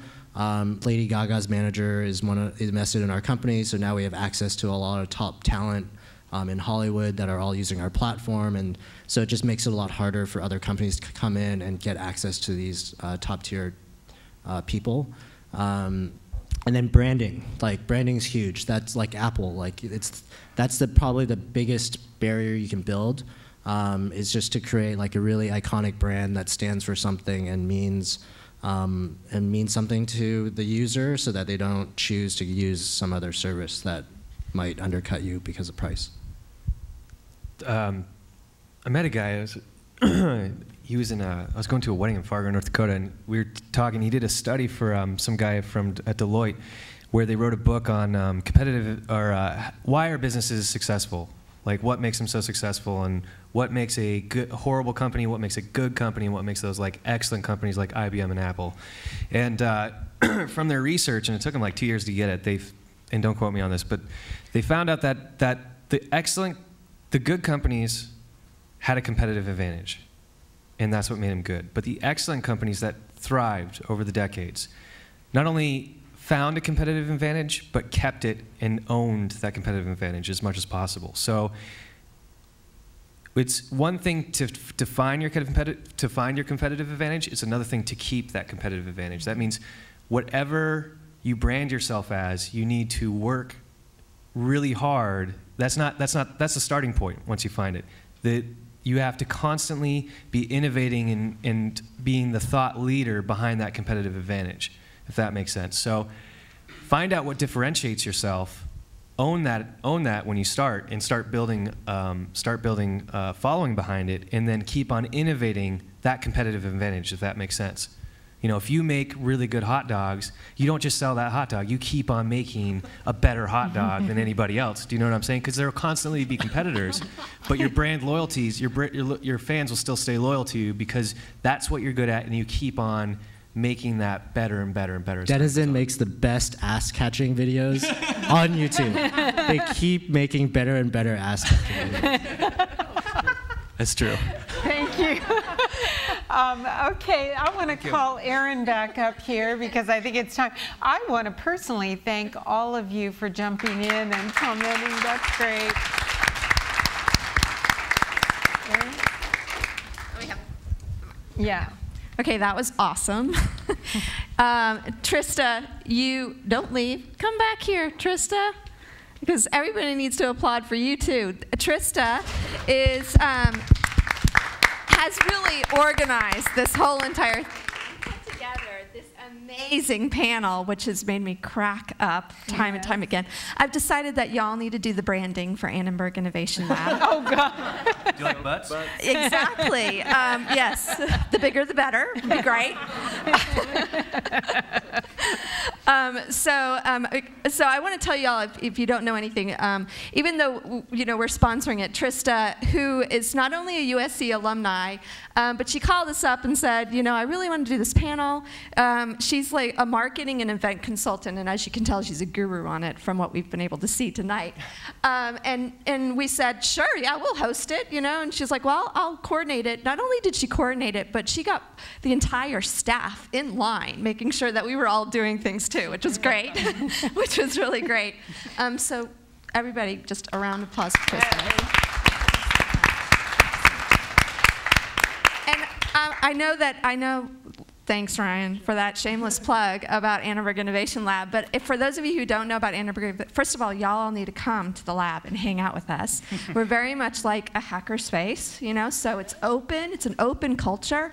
It's a place where you can walk in and just start tinkering, or if you have something that you want to share or get feedback in.